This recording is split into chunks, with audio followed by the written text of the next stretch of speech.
আসসালামু আলাইকুম। আজকে আসছি তালতলায়। তালতলা আমার বাসার পাশেই একটা এসি সার্ভিসিং করার জন্য। দেখেন এসির ভিতরে, রান্নার ভিতরে কি পরিমাণে ময়লা। ইনশাল্লাহ আল্লাহর রহমতে মাস্টার সার্ভিসিং করে দিব। আপনার যদি প্রয়োজন হয় ইনশাল্লাহ যোগাযোগ করতে পারেন। আমি এসি, ফ্রিজ, মাইক্রোওভেন, ওয়াশিং মেশিনের কাজ করে থাকি ইনশাল্লাহ। আমি আজকে প্রায় 29 বছর থেকে আমি এসি, ফ্রিজ, মাইক্রোওভেন, ওয়াশিং মেশিনের কাজ করি। দেখেন ভিতরে কি পরিমাণে ময়লা, পিছন সাইডেও কি পরিমাণে ময়লা। দেখেন ব্যাক সাইডে, সামনের সাইডে অনেক বেশি ময়লার কারণে উনি ঠান্ডা ঠিকভাবে পাচ্ছে না।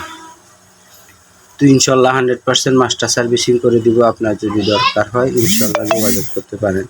আমি এসি, ফ্রিজ, মাইক্রোওভেন, ওয়াশিং মেশিনের হোম সার্ভিস করে থাকি ঢাকা শহর এবং ঢাকা শহরের বাইরে বিভিন্ন জায়গায় ইনশাল্লাহ হোম সার্ভিস দিয়ে থাকি। তো আল্লাহর রহমতে সৎভাবে কাজ করি। আল্লাহ পাক খুবই ভালো রাখছে। আপনাদের দোয়ায়, ময় মুরব্বির দোয়ায় আল্লাহর রহমতে আল্লাহ পাক খুব ভালো রাখছে। সৎভাবে কাজ করি। সৎভাবে কাজ করার পিছনে মজা আছে ইনশাল্লাহ।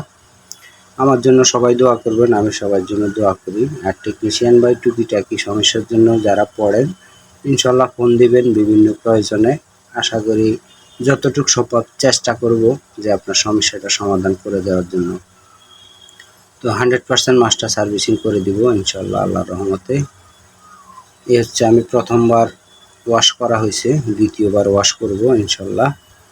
দেখেন এই যে দ্বিতীয়বার ওয়াশ করার পরে কি পরিমাণে পরিষ্কার হয়েছে। দেখেন আগে রানারটা দেখছিলেন কিরকম, এখন দেখেন রানারটা কি অবস্থা। তো ইনশাল্লাহ আল্লাহর রহমতে যদি আপনার প্রয়োজন হয় যোগাযোগ করতে পারেন। আমি এসি, ফ্রিজ, মাইক্রোওভেন, ওয়াশিং মেশিনের হোম সার্ভিস দিয়ে থাকি বিভিন্ন জায়গায় ইনশাল্লাহ। আশা করি ভালো সমাধান পাবেন, এতটুকু বলতে পারি। আমার একটা ইউটিউব চ্যানেল আছে, ইউটিউব চ্যানেল নাম হচ্ছে হোম সার্ভিস 389। ইনশাল্লাহ আমার চ্যানেলটা ভিজিট করে আসতে পারেন। ভিজিট করে আসলে অনেক কিছু শিখতে পারবেন, শিক্ষণীয় অনেক কিছু আছে ইনশাল্লাহ আল্লাহর রহমতে।